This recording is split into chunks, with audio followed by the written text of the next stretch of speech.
Why narang khale rayan kalal katlan tu bezuong lui ra la buat say rang tele ngayin kalungale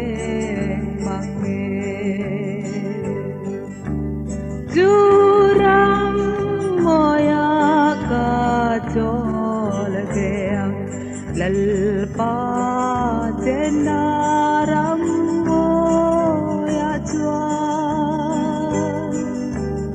kacol keang buai napia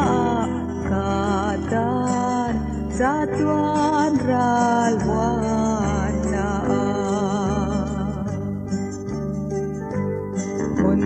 Gas yang don lalpan nati ring tu telo mancol na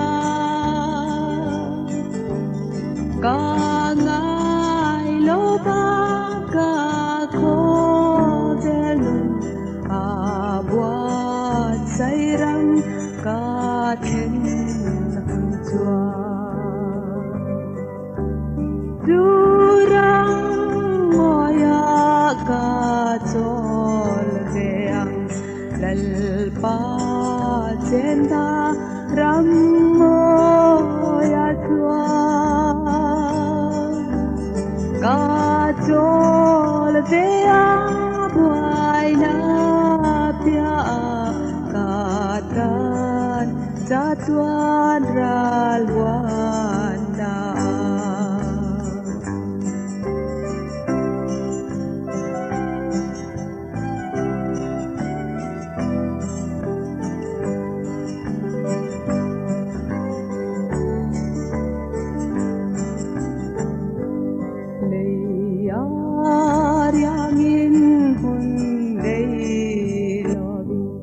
Tale sheom shur velila lalpan katana buat saya kacol beang lui pui kanga Durang moya kacol beang lalpa jena ram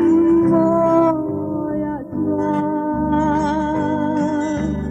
kacol beang buai napia katan satuan ralwan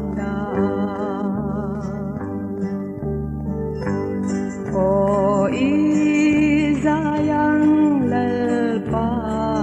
pakim berang no tha phole achuan kalau kalenge yang ati lom du lungai te lom ro